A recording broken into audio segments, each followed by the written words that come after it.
Trills are so beautiful, right? But I know that you're likely here because you are struggling with trills. Maybe they're really inconsistent for you, like sometimes you can get them to sound good, but other times they sound like garbage. Or maybe when you're playing a piece of music and you're starting to approach the trill, you freak out and get so nervous that you can't play it at all.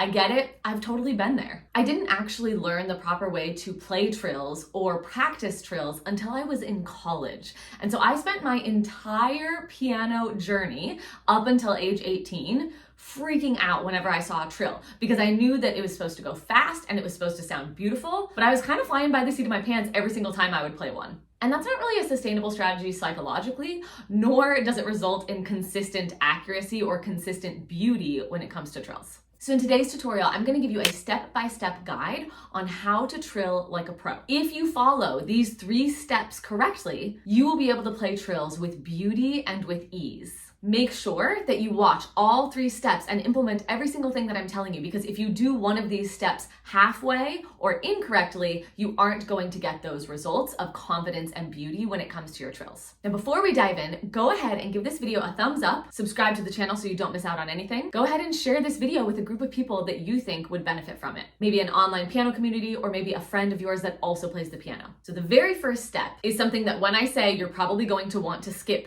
but don't skip this step. Nothing else that I share with you in this video will work until you do this first step. So the first thing you're going to do is map out your trill.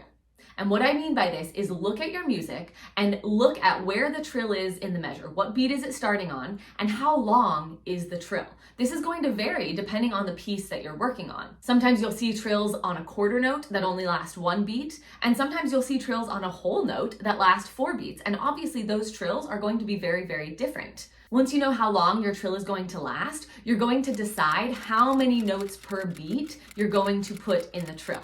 And this is always a choice. And if you are stumped by this question, a couple of great things that you can do to figure it out would be 1, consult multiple editions of the score. So let's say that you're working on a Mozart sonata and you need to know how many notes to put in this trill. Go on imslp.org where there are free public domain scores and look up 3 different publishers. So 3 different editions or 3 different copies of the music.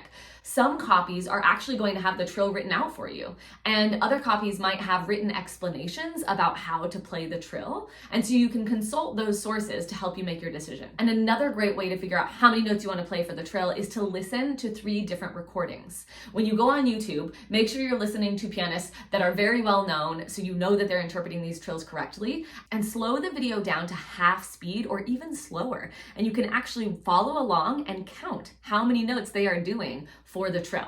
I know it might sound tedious, but it is essential. And the reason that you're going to map out your trill and know exactly how many notes you're playing and how to count it is because if you don't do that, every time you come across a trill in your music, it's going to feel like an improvisation. And that's not a great feeling. It's going to feel like you're flying by the seat of your pants and you're making it up as you go. Do not skip this step. And if you need help with this step, if you can't figure out how many notes to put in a trill, join my free Facebook community, because that would be a great question to ask in a post in that group so that other people in the group can chime in and so that I can answer the question for you as well. Now, the second thing that you're going to do in order to trill like a pro is address the technique required to play a beautiful trill. The most common mistake that I see when people are trying to trill, well, is actually just making it up as they go, like I mentioned in the first step. But when they're trying to actually play the trill, the most common mistake that I see is people are using their fingers like this. So they're trying to trill and they're doing way too much work with their fingers.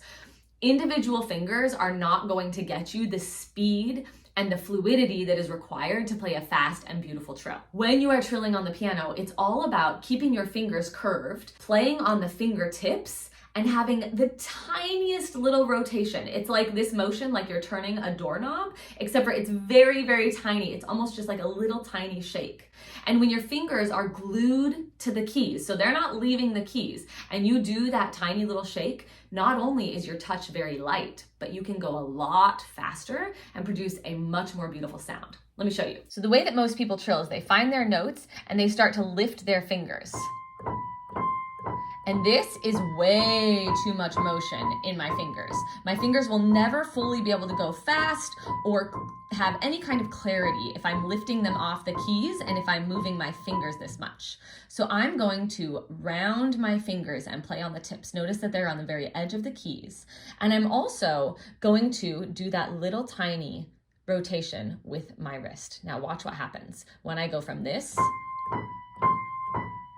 So much faster, cleaner, and lighter. These technical changes might seem really small and insignificant, but they're a perfect example of a very tiny tweak that you can make to the way that you're approaching something at the piano that will have huge results. If you don't have proper technique, if you don't keep your fingers rounded and on the edge of the keys and utilize the wrist rotation, your trills are always going to sound clunky and messy, and you will have a very hard time gaining any speed. Now, this last tip is essential for trills, because when you see a professional sit down and play a trill super fast with fluidity and ease, and it's so beautiful and sparkly, not only have they mapped it out, and not only do they know exactly how many notes that they are playing in that trill and how to count it, like we talked about in step 1. Not only are they utilizing the proper technique in order to be able to execute the trill, they also have done step 3. And step 3 is to practice the trill with revolutionary practice methods. This means that you are utilizing methods that are specifically meant to help you play fast and clean and beautifully. Now, one of my favorite methods to use for practicing trills is rhythms. And if you don't know what practicing rhythms is, I have an entire other tutorial on it, and I would highly suggest that you watch that tutorial, because practicing in rhythms is the closest thing that I have to a magic trick on the piano. It's really cool when I work with people and help them learn how to practice in rhythms, because oftentimes they'll come to me with like a trill or a fast run in a piece or a left hand Alberti bass pattern or something that needs to go fast and be light, and they'll be completely unable to play it. It's messy, it's uneven, it does not sound good. And we work through practicing in rhythms, and I ask them to play it again once we've gone through several of the rhythms and once we've done that practice method, and the look on their faces is always priceless, because immediately people are just like, whoa, like all of it, it's this feeling where your fingers just do what they're supposed to do, and you're like, how did that even happen? And it feels like magic. Now, in order to implement that third step fully, you're gonna need to watch that video where I explain how to practice in rhythms, and you can do that right here.